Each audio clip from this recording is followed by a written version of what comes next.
नमस्कार, मैं विकास श्रीवास्तव एक बार फिर से आपके समक्ष नई कहानी के साथ उपस्थित हूँ। दोस्तों, हमारे जीवन में अनेकों घटनाएं घटित होती हैं, मगर कुछ घटनाएं ऐसी घटित हो जाती हैं जिनको हम चाह कर भी अपने जहन से नहीं मिटा पाते या फिर मिटती नहीं है। सागर के गर्भ में छुपे मोती को ढूंढ पाना असंभव नहीं है, किंतु औरत के दिल में छुपे राज को ढूंढ पाना असंभव है। ऐसा मैं नहीं कहता, बुजुर्गों ने कहा है। दोस्तों, बुजुर्गों की कही हुई बात एक ऐसी घटना की याद ताजा करती है जो आज से कुछ समय पहले लखनऊ में घटित हुई। प्यार और विश्वास की जंग में प्यार जीत जाता है और विश्वास हार जाता है, किंतु अंजाम स्वयं देखिए अपनी आंखों से। पढ़ाते समय मेरे बच्चे आपको तंग तो नहीं करते प्रेम कुमार जी? अरे सर, आपके बच्चे इस उम्र में इतने गंभीर और शालीन हैं, इतना तो कोई मैच्योर्ड पर्सन भी नहीं होगा। क्या बात करें प्रेम जी? मैं सच कह रहा हूँ सर। प्रेम जी, आप मुझे सर कहते हैं, मुझे अच्छा नहीं लगता है। हाँ, आप मेरा... अरे सर, आप कैसी बातें कर रहे हैं? आप मुझसे उम्र में बड़े हैं, अधिकारी पद पर हैं, आपको नाम से संबोधित करना ठीक नहीं है। पद तो आपका भी मुझसे कम नहीं है प्रेम जी। टीचर यानी गुरु, गुरु का पद बहुत ही रिस्पेक्टेबल होता है प्रेम जी। गुरु सफलता की वो कुंजी है जो उसके मंजिल तक पहुंचाता है। खैर, आपकी tuition fees. Thank you sir. अरे गिन तो लीजिए प्रेम जी। आपने गिन लिया ना सर, इट्स ओके।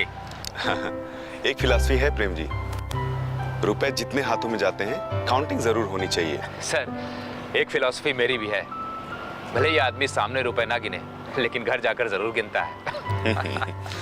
वैसे प्रेम जी, मेरे बच्चे जब से आपसे कोचिंग करने लगे हैं, अपने क्लास में टॉप करने लगे हैं। I am satisfied with you.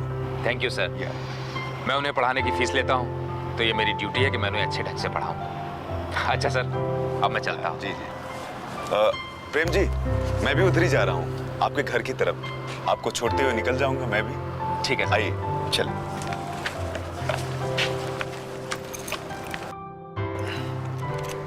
बैठिए।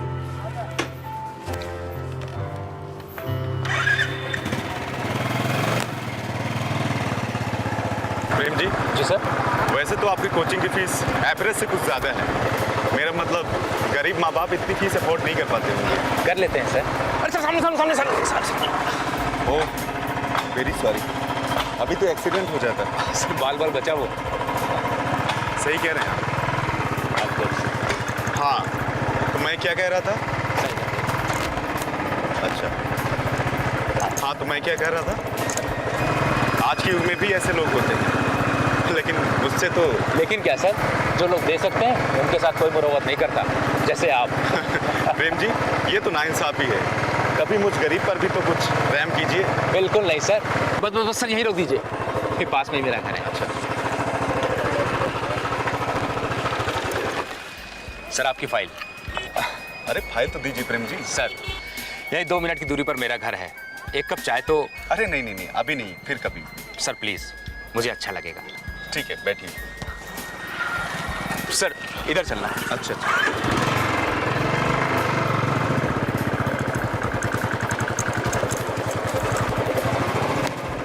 बस सर, यही है। अच्छा अच्छा,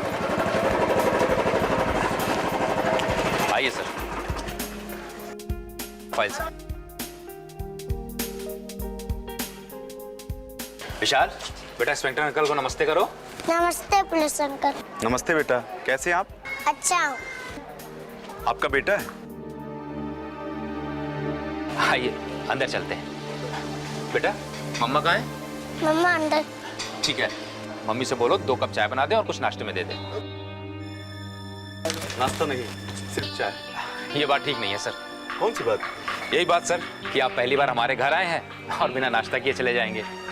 आइए अंदर आइए, हम तो बाहर ही खड़े हैं। आइए सर। आइए सर, आइए। शालिनी, जरा पानी ले आना।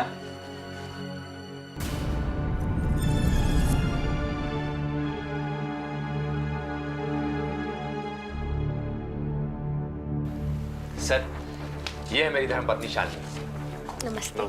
और शालिनी, आप हैं इंस्पेक्टर यश कुमार।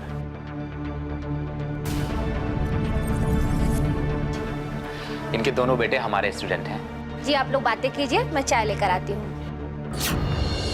और सुनो, कुछ नाश्ता भी ले आना। हाँ हाँ बिल्कुल।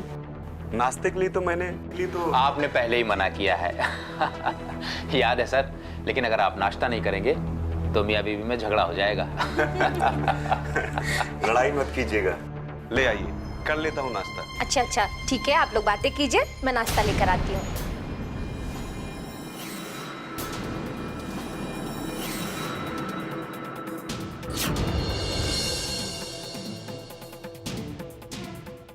क्या बात है सर,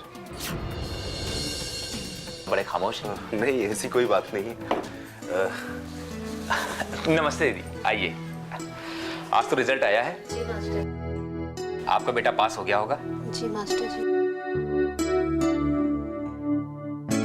अरे आप तो रोने लगी, क्या हुआ?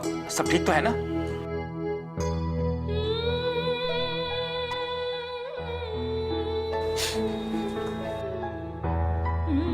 नमस्ते दीदी। नमस्ते मास्टराइन जी। कितनी बार बोला है दीदी, मुझे मास्टराइन मत कहा करो। अरे मास्टर तो ये है, मैं नहीं। अरे डॉक्टर की बीवी डॉक्टराइन और मास्टर की बीवी मास्टराइन, ये तो गांव की बोली बानी है। किस किस को मना करोगी, और तुम्हारी कोई बात सुनेगा भी नहीं। और इंस्पेक्टर की बीवी?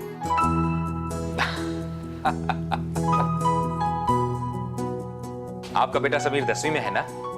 जी मास्टर जी। कितने नंबर आए हैं उसके? स्कूल में सबसे ज्यादा। क्या? जी मास्टर जी। तब तो मिठाई खिलाना चाहिए।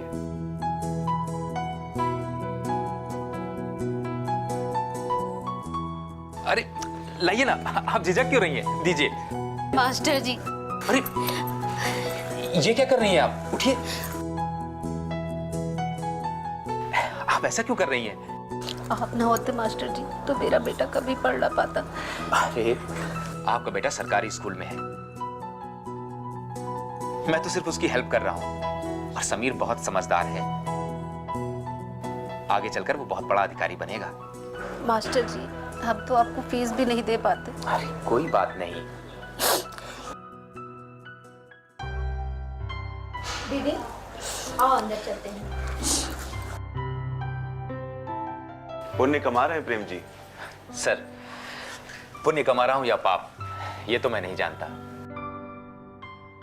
लेकिन ऐसा करने से मुझे सुकून मिलता है।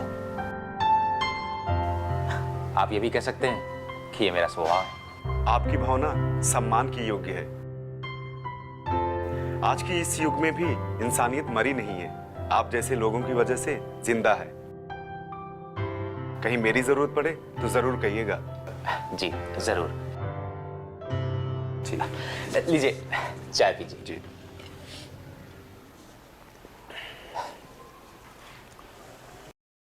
अरे चाय तो ठंडी हो गई सर, दूसरी? अरे नहीं, आज ठंडी पी लेता हूं, और गर्मा गर्म फिर कभी बाद में।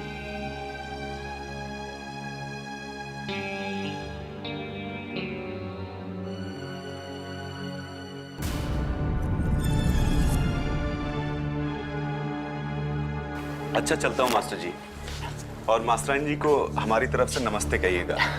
अरे आप भी सर। अब रिस्पेक्ट तो करनी ही पड़ेगी मास्टर जी। ओके फिर मिलते हैं। जी जी।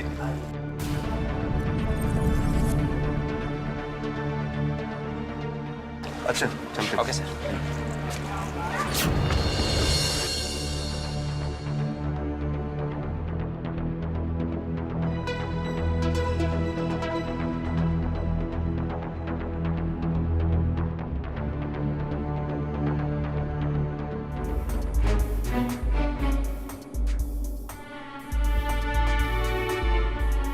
हम इतनी मेहनत करते हैं, कड़ी धूप में पसीना निकालते हैं, मलाई खाता है ठेकेदार। चल बड़ा आया ठेकेदार की बुराई करने वाला, हमारे मुंह पर बुराई करता है। जब हम कुछ बोल देते हो ठेकेदार से जाके चुगली करता है। तू चमचा है ठेकेदार का। क्या चमचागिरी किया मैंने? सुरजा सही कह रहा है, ठेकेदार हम लोग की मजदूरी काट रहे, तुम्हारी क्यों नहीं काटता है? चुप क्यों, जवाब दो। वो तो हाँ हाँ बोल, चुप क्यों हो गया? 10-20-50 रुपए भी तुझे दे देता है, हमें काहे नहीं देता है? अच्छा, इस बात की जलन है तुम लोगों को? जलन की बात नहीं है, हम सही कह रहे हैं। अरे अरे तुम लोग काम करने आए हो कि गप्पे मारने आए हो? काम ही तो कर रहे हैं ठेकेदार, धूप भी तो बहुत है। तो क्या करे, एसी लगवा दे। हैं? अरे काम करना है तो करो, नहीं तो कल से काम पर मत आना, समझे? चमचा कहीं का। क्या बोला? क्या बोला? करेगा तू? क्या बोला? तो चमचा ही होगा। चलो भाई, अरे छोड़ो भाई, छोड़ो। अरे हो गई। अरे क्यों लड़ रहे हो? ये हमको ठेकेदार का चमचा बोलता है। तू है तभी तो तेरी मजदूरी का पैसा नहीं काटता है, हमारे ही क्यों काटता है? नहीं सर, ऐसा कुछ भी नहीं है। तो मजदूर झूठ बोल रहे हैं? हम दोनों की मजदूरी में से ठेकेदार पैसे काटता है, इनकी क्यों नहीं काटता? ये सब क्या है ठेकेदार? सर मैं मजदूर की पूरी मजदूरी देता हूँ, पूरा पैसा देता हूँ सर। सुधर जाओ, गरीबों का हक मत मारो, वरना इतना मारूंगा सारी ठेकेदारी भूल जाओगे तुम।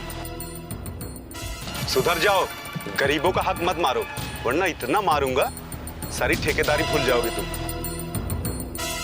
और तुम लोग क्यों पैसे काटने देते हो? क्या करें साहब, मजबूरी है, काम नहीं होता तो समझौता करना पड़ता है। ठीक है, अगर आगे से पैसे काटे तो मुझसे कहना। मेरा मोबाइल नंबर नोट करो, 983800006060।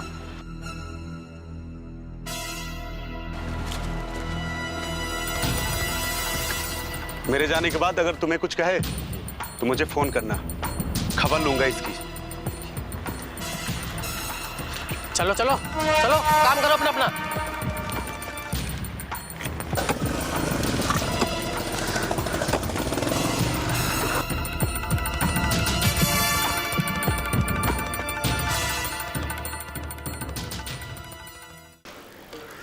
विशाल बेटा, मैंने तुम्हें कितनी बार कहा है थोड़ा ढंग से रहा करो, लेकिन तुम हो कि सुनते ही नहीं।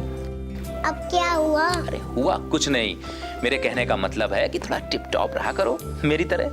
अरे बच्चा है, धीरे धीरे सीख जाएगा। अब मैं जाऊं? हाँ जाओ।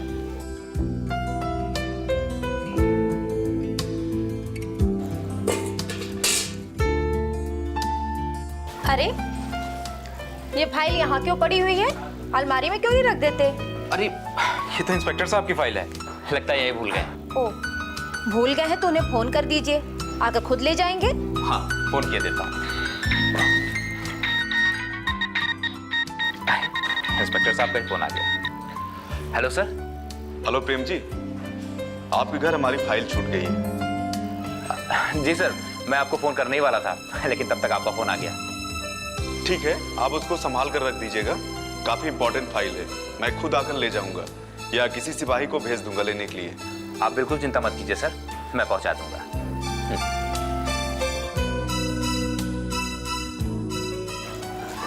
अभी तो आप कह रहे थे कि मैं फोन कर देता हूँ, वो आकर खुद ले जाएंगे। हाँ मुंह से निकल गया, फोन किए देता हूँ। लेकिन शालिनी ठीक नहीं लगता है, मैं बाद में देखूंगा।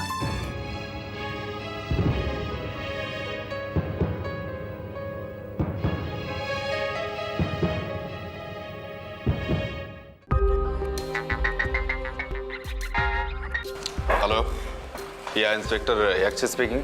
Who is this? मैं ठेकेदार बोल रहा हूँ सर। कौन ठेकेदार? अरे सर भूल गए क्या?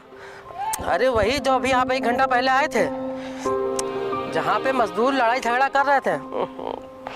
और सर आपने अपना नंबर भी दिया था उन लोगों को। हाँ बोलो, क्या बात है? वो सर सड़क जहाँ से खुदाई हो रही थी, वहाँ लाश जैसी कोई चीज दिखी, तो मैंने काम बंद करवा दिया सर। जल्दी से आ जाइए। तुम लाश के पास रहो, मैं अभी पहुंचता हूँ। हवलदार, तुरंत जीप निकालो।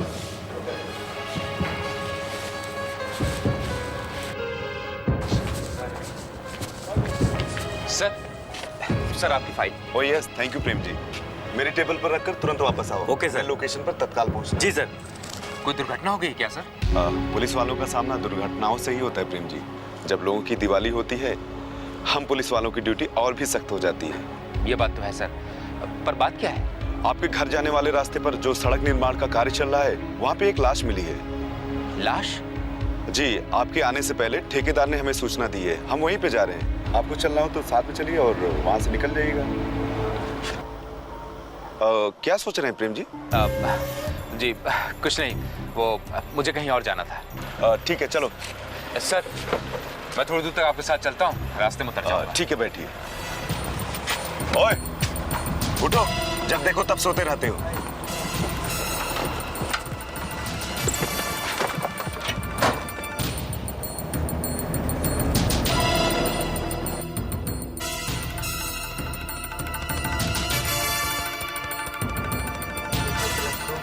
प्रेम जी।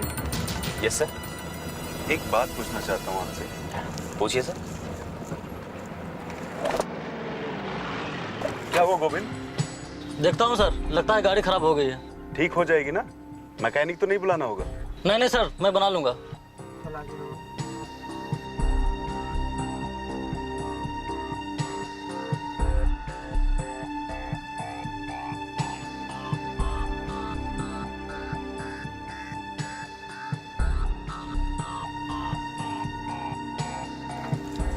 आप कुछ पूछ रहे थे सर? मैं कह रहा था आपकी उम्र तो ऐसी नहीं लगती प्रेम जी, कोई आपका 5 साल का बेटा होगा। आपकी वाइफ उम्र में काफी बड़ी लगती हैं आपसे, 10 साल तो बड़ी होंगी। जी इस समय वो मेरी वाइफ जरूर है, लेकिन असल में वो मेरी भाभी। भाभी? जी हाँ, पहले वो मेरी भाभी थी, मेरे बड़े भाई की वाइफ। बेटा भी मेरे बड़े भाई का है। अचानक भाई साहब की मौत हो गई। उनकी मौत के बाद शालिनी की जिंदगी वीरान हो गई। So sad। उसके बाद घर वालों ने आपस में सलाह मशवरा किया और मेरी शादी शालिनी से करा दी। भाई साहब की मौत के बाद विशाल को माँ बाप दोनों का प्यार मिल रहा है, यही मेरे लिए खुशी की बात है। अपनी भाभी को सहारा देकर बहुत ही अच्छा काम किया आपने। जी। ज्यादा तो नहीं, पर ऐसे 2-3 केसेस मेरे सामने आए हैं जिसमें भाई की मौत के बाद देवर ने अपनी भाभी से शादी करके घर बसाया, लेकिन क्या सर, जो सच्चाई है आपके सामने है। आज की तारीख में मैं ही विशाल का पापा हूँ और चाचा भी। प्रेम जी, आपके भाई की डेथ हुए कितना टाइम हुआ होगा? यही कोई 4-5 महीने। और इतनी जल्दी आप दोनों की आपके घर वालों ने शादी भी करा दी? वो जहाँ तक मुझे मालूम है 1 साल बाद ही गांव के लोग ऐसा कुछ करते हैं। जी आप ठीक कह रहे हैं सर। घर वालों का प्रेशर था तो मैंने भी इस पर विचार किया। कैसा विचार प्रेम जी? यही कि शालिनी अपने दुख से उबर जाए। हालांकि ऐसे सदमे से उबरना बहुत मुश्किल होता है, लेकिन माइंड तो थोड़ा कन्वर्ट हो ही जाता है। यही सोचकर मैंने उससे शादी कर ली। गोविंद, अगर गाड़ी ठीक होने लायक ना हो तो प्राइवेट गाड़ी ले लें। नहीं नहीं सर, बस 2 मिनट।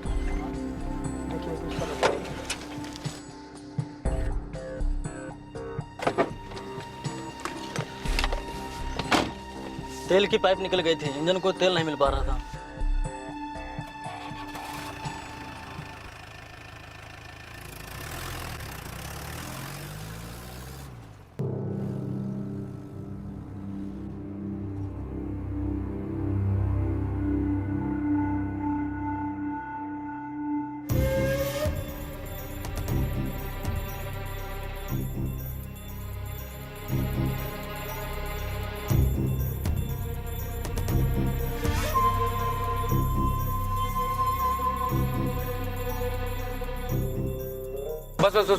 बस सर, मेरा घर आ गया। You are great Prem ji, फिर मिलते हैं। Yes sir.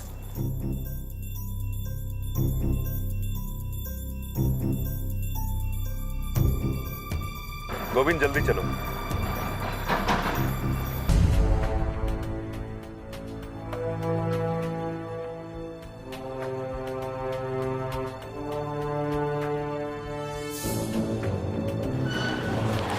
आधे घंटे हो गए, अभी तक पुलिस नहीं आई।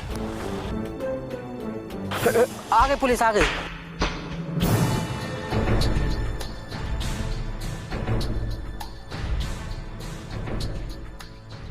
आइए सर, आइए आइए, देखिए देखिए।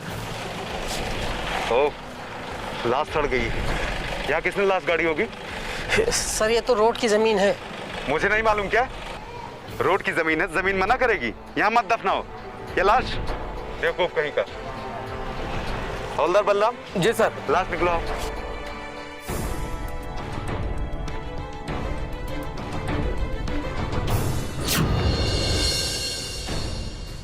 ठेकेदार, इसमें तो कोई लाश नहीं है। ये कैसे हो सकता है सर? इसने अपनी आंखों से देखा है। और तुमने? हमने नहीं देखा सर। क्यों? इस बीच तुम पाकिस्तान चले गए थे? सर लाश इतनी बदबू कर रही थी कि मैं वहां तक गया ही नहीं सर, और मैंने इससे फोन लेके और आपको फोन कर दिया। मैंने अपनी आंखों से उसका सड़ा गला चेहरा देखा साहब, थोड़ा सा ही दिखाई दे रहा था। मैं भी साथ में था, शायद डर के मारे फावड़े की मिट्टी उसके चेहरे पर डालकर भाग गया। चेहरा मिट्टी से ढका होगा, हटाओ मिट्टी।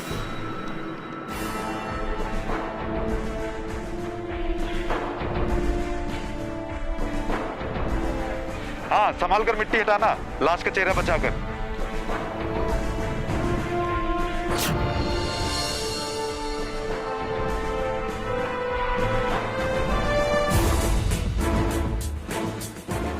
दोस्तों, सड़क की खुदाई में मिली एक अज्ञात व्यक्ति की लाश। न जाने कब, किसने और कहां और क्यों हत्या की उस अनजान शख्स की, और दफन कर दिया उसे जमीन के नीचे। पुलिस के सामने एक बड़ा सवाल। इस बड़े सवाल का जवाब मिलेगा आपको अगले एपिसोड में, और तब तक के लिए मैं आपसे विदा लेता हूं। नमस्कार दोस्तों, मैं विकास श्रीवास्तव आपका एक बार फिर से स्वागत करता हूं। दोस्तों, पिछले एपिसोड में आपने देखा कि सड़क निर्माण हेतु चल रही खुदाई के दौरान एक लाश मिलती है। गड्ढे से मिली अनजान व्यक्ति की लाश ने पुलिस की सरदर्दी बढ़ा दी। वहां उपस्थित हर किसी की जबान पर एक ही सवाल था कि यह लाश किसकी है। जवाब किसी के पास नहीं, ना तो पुलिस के पास और ना ही पब्लिक के पास। और पुलिस अच्छी तरह से जानती है कि मीडिया का दबाव बढ़ेगा और ऊपर से प्रेशर आएगा। परिणाम क्या निकलता है, आइए देखते हैं।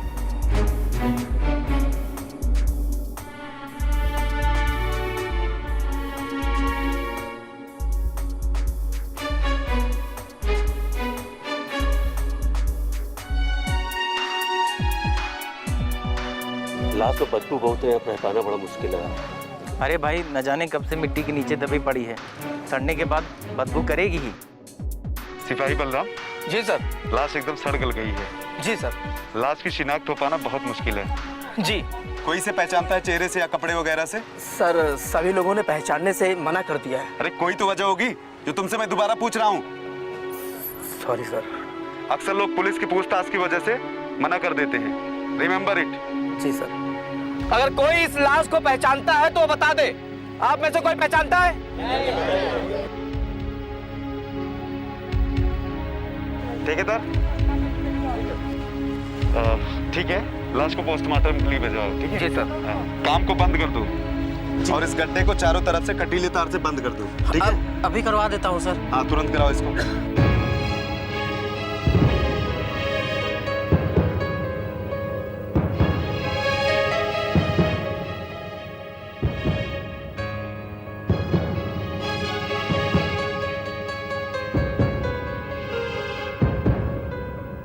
डेड बॉडी की पहचान न हो पाने के कारण पुलिस परेशान है।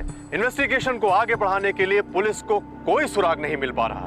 पोस्टमार्टम करते समय डॉक्टर को मृतक की शर्ट की अंदरूनी जेब से एक लेमिनेटेड आईडी प्रूफ मिलता है और वो उसे इंस्पेक्टर यक्ष के पास भेज देता है।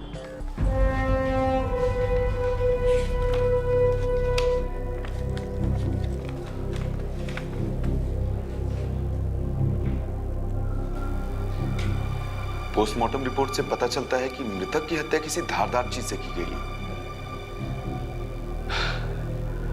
लेकिन इससे इन्वेस्टिगेशन को आगे बढ़ाने का कोई क्लू नहीं मिलता है। हवलदार बलराम। जी सर।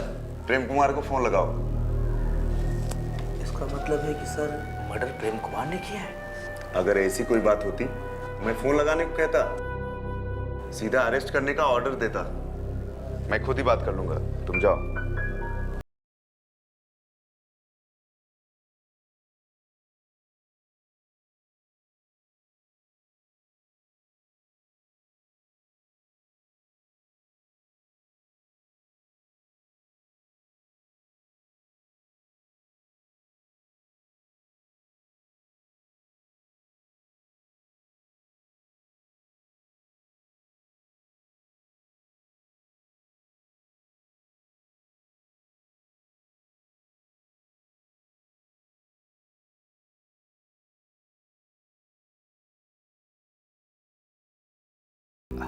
ठीक है सर, आ जाता हूँ, लेकिन कोई गड़बड़ तो नहीं है सर?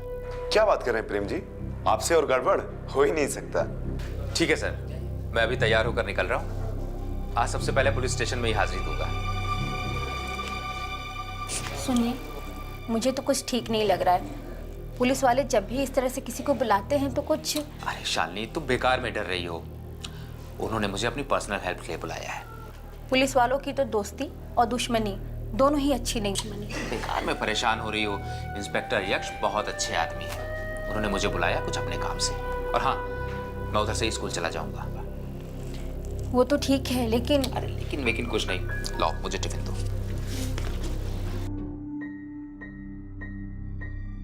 इस वोटर आईडी ने सारी प्रॉब्लम ही सॉल्व कर दी। सॉल्व तो कर दी सर, अब डेड बॉडी को उसके परिवार को सौंप दें। नो, अभी बहुत काम बाकी है। मृतक का अंतिम संस्कार मैं प्रेम के बेटे विशाल से करवाना चाहता हूँ। विशाल से क्यों सर? क्योंकि बच्चे भगवान का... नमस्ते सर। अरे आइए आइए प्रेम जी, कैसे हैं आप? ठीक हो सर। आप टेंशन में लग रहे हैं? नहीं, अब आप आ गए हैं, हमारी टेंशन खत्म हो गई। मैं कुछ समझा नहीं सर। मैं मृतक व्यक्ति का अंतिम संस्कार आपके बेटे विशाल से करवाना चाहता हूँ। ये आप क्या कह रहे हैं सर? उसका अंतिम संस्कार मेरा बेटा क्यों करेगा? बच्चे भगवान का रूप होते हैं प्रेम जी। शायद उस बच्चे के हाथ की अग्नि से उनकी आत्मा तृप्त हो जाए। आप तो टीचर हैं, मुझसे बेहतर जानते हैं आप।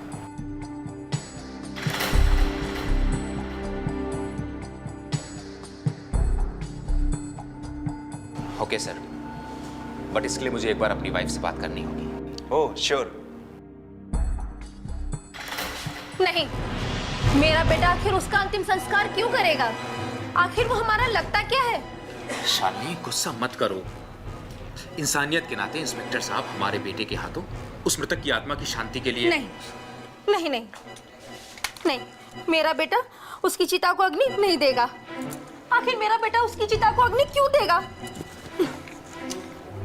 शालिनी, सोचो, इंसानियत के नाते इंस्पेक्टर साहब उसका अंतिम संस्कार करवा रहे हैं, वरना उन्हें क्या जरूरत है ये सब करने की? देखिए, मुझे कुछ नहीं सोचना। जो कुछ भी सोचना है आप सोचिए। मैं फिर से कह रही हूँ कि पुलिस की ना तो दोस्ती अच्छी है और ना ही दुश्मनी। ओ तुम भी ना शालिनी। अच्छा ठीक है, मैं इंस्पेक्टर साहब को फोन करके कह दे रहा हूँ कि मेरी वाइफ नहीं तैयार हो रही।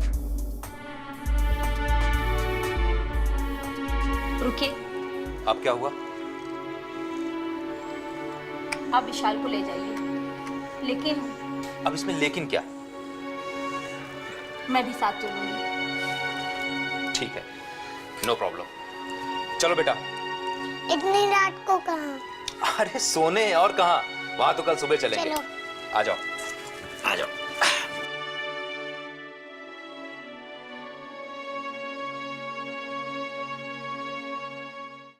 सर, डेड बॉडी के अंतिम संस्कार के लिए बच्चे को लेकर प्रेम जी आ गई क्या?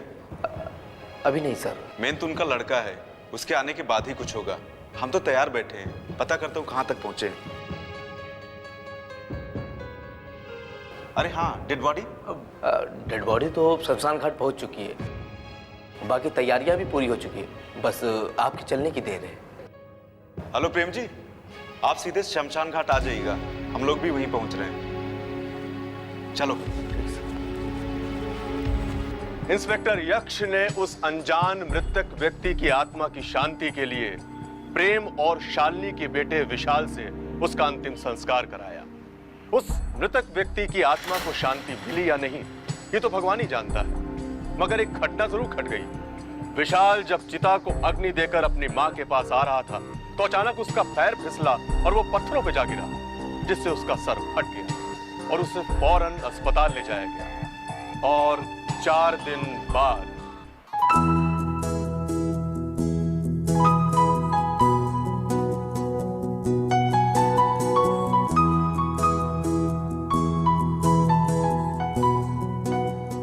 विशाल बेटा, अब कैसा फील हो रहा है? अच्छा फील हो रहा। अच्छा बेटा, तुम अचानक फिसल कैसे गए? मम्मी को देखते देखते जा रहा था, पत्थर से टकरा गया। ओ,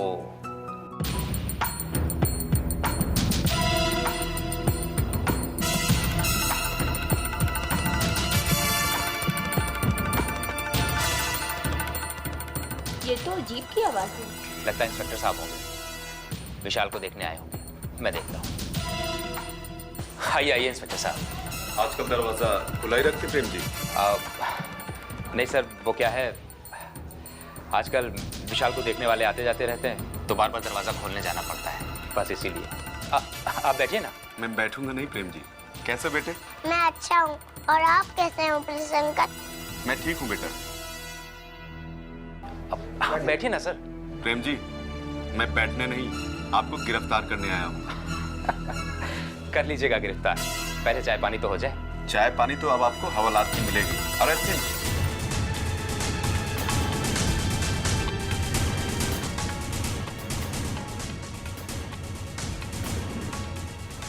ये क्या मजाक है सर?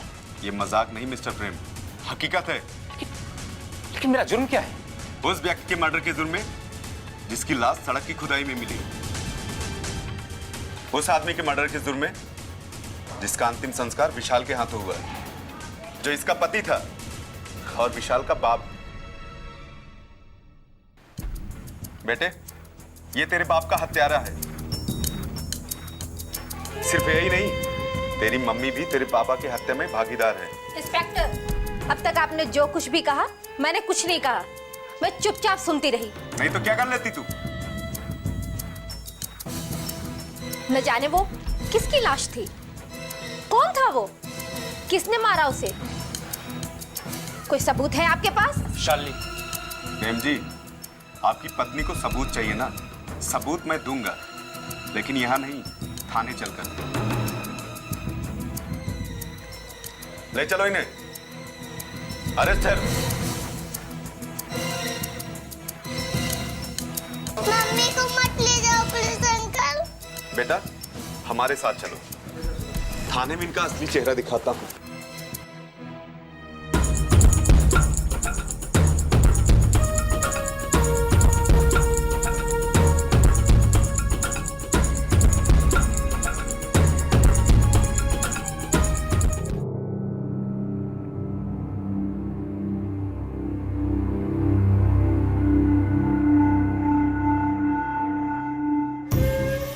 क्या सोच रहे हो? यही सोच रहे हो ना कि तुम दोनों की जन्म कुंडली मुझे कैसे मालूम हो गई?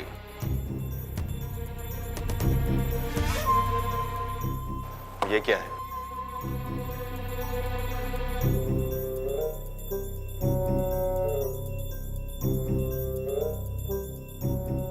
ये शालिनी का वोटर आईडी है, जो शायद गलती से या किसी कारणवश सुबोध की जेब में पड़ा रह गया।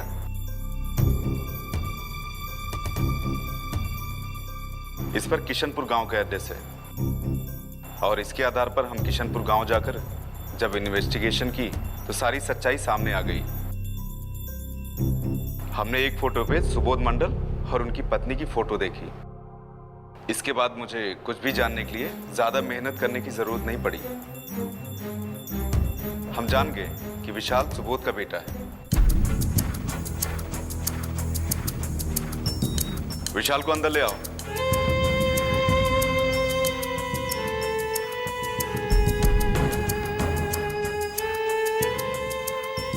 तुम इस बच्चे के ट्यूशन टीचर थे, ना कि सुबोध मंडल के सगे भाई।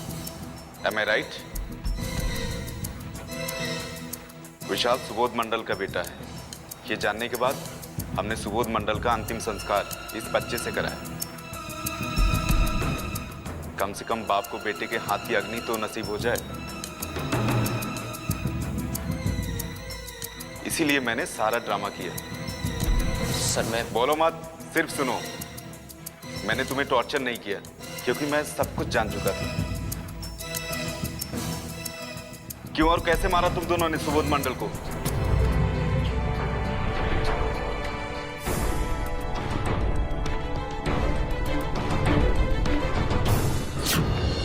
चुप, अपने पास ही रख अपना ड्रामा, नहीं तो लेडीज पुलिस बुलाकर तुम्हारी चमड़ी उधड़वा दूंगा। बोलो प्रेम, बताने में देर करोगे तो मैं अपने पे आ जाऊंगा। सुबोध मंडल को क्यों मारा, पूरी स्टोरी बताओ। सर विशाल बचपन में पढ़ाई में बहुत कमजोर था। क्यों? विशाल अब जवान हो गया, आप भी तो बच्चा ही है। मेरा मतलब है जब वो 3-4 साल का था, सुबोध जी मेरे पास आए और बोले कि मैं उनके बेटे को पढ़ा दिया कर। उन दिनों मैंने कोचिंग सेंटर नहीं खोला था तो मैंने हामी भर दी। आगे बोलो। सुबोध जी के कहने पर मैंने उन्हें अपनी फीस बताई तो वो तैयार हो गए। मैं विशाल को उनके घर जाकर पढ़ाने लगा।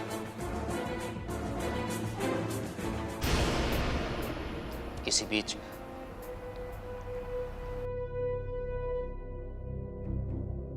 हम दोनों के बीच में प्यार होने लगा।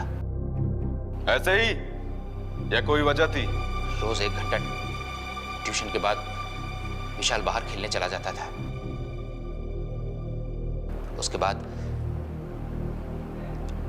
शानली मेरे लिए चाय और नाश्ता लेकर आती थी और मुझे बड़ी हसरत से देखती थी। ओ, फिर क्या हुआ? लेकिन एक दिन विशाल के जाने के बाद शानली मेरे लिए चाय लेकर आई।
बेटा आप जाओ बाहर जाकर खेलो।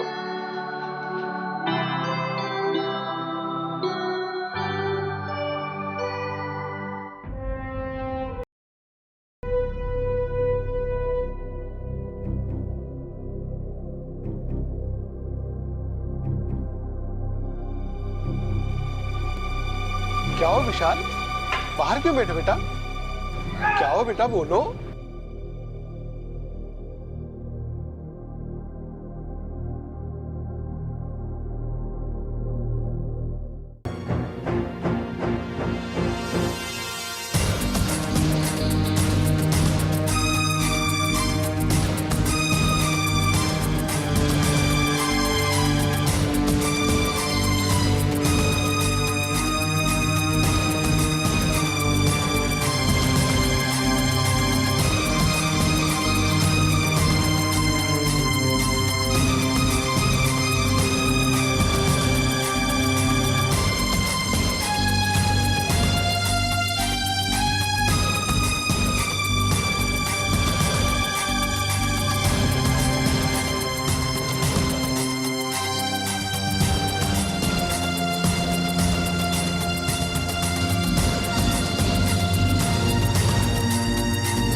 उसके बाद तुम तीनों ने सुबोध के मर्डर का प्लान बनाया? हाँ जी सर। कैसे? 31 दिसंबर की रात पार्टी के बहाने हमने सुबोध मंडल को बुलाया। पुराने साल की विदाई और नए साल की बधाई की खुशी में एंजॉय करो सुबोध भैया। अरे यार तुम लोग मुझे ही पिलाए पड़े हो। अरे विशाल का गिलास कहाँ है यार? अरे सुबोध बाबू, ये मेरा तीसरा पैक है। ये पीता नहीं है, साथ देने के लिए है। अरे विशाल तुम सच में नहीं पीते? अरे नहीं नहीं भैया, मैं कहाँ पीता हूँ? आपने मुझे कभी पीते हुए देखा है? इसीलिए तो पूछ रहा हूँ। ये देखो ऐसे बीते हैं।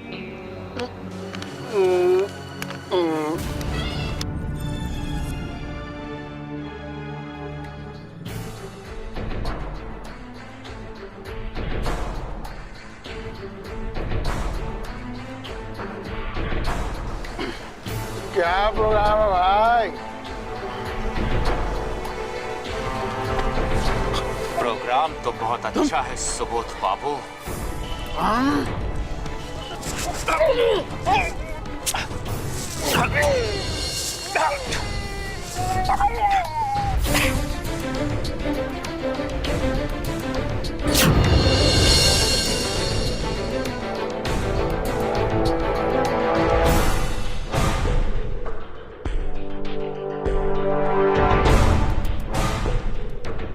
उसके उस दोस्त से उसको बुलवाया जिस पर वो बहुत विश्वास करता था। थोड़ा नानुकुर करने के बाद वो मान गया। सुबोध मंडल की डेड बॉडी वहां कैसे आई? I mean, मर्डर प्लेस से इतनी दूर, रोड के किनारे। उन दोनों में से एक ऑटो ड्राइवर है। उसकी ऑटो में जहां मर्डर किया वहां से 23 किलोमीटर दूर, जहां इनकी पहचान करने वाला कोई ना हो। वाकई प्लान तो तुम दोनों ने फुल प्रूफ बनाया और तुम्हारा व्यवहार भी इतना अच्छा है, कोई तुम पर शक भी नहीं कर सकता। लेकिन सुबोध जी की डेड बॉडी तुम्हें यहां खींची लाई, लानत है तुम पर।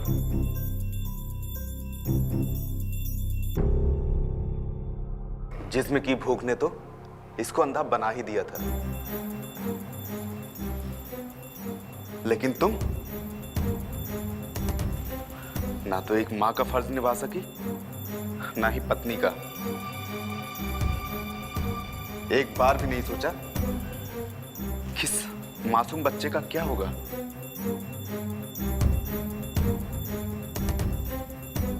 मैंने इन दोनों की फैमिली को फोन करके बुला लिया है, आज रात वो पहुंच जाएंगे और बच्चा जिसके पास कंफर्टेबल होगा उसके हवाले कर दिया जाएगा।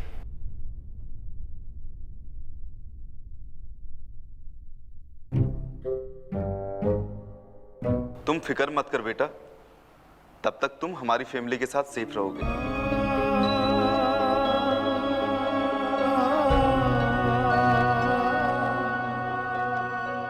इनके किए की सजा कानून जरूर देगा, ना तो ये घर के होंगे और ना ही खाट के। दोस्तों, इंस्पेक्टर यक्ष जैसे इंसानियत के देवता आज भी इस धरती पर मौजूद हैं, जो इंसानियत को कभी मरने नहीं देंगे और कानून को कभी बौना नहीं होने देंगे। विशाल को अपनाकर इंस्पेक्टर यक्ष ने इंसानियत की जो मिसाल पेश की है, उसके लिए मैं उनको सैल्यूट करता हूं और आपको खबरदार करता हूं कि ऐसे प्यार से दूर रहें, वरना आप भी हो सकते हैं गिरफ्तार। इसी के साथ मैं विकास श्रीवास्तव आपसे विदा लेता हूं। नमस्कार।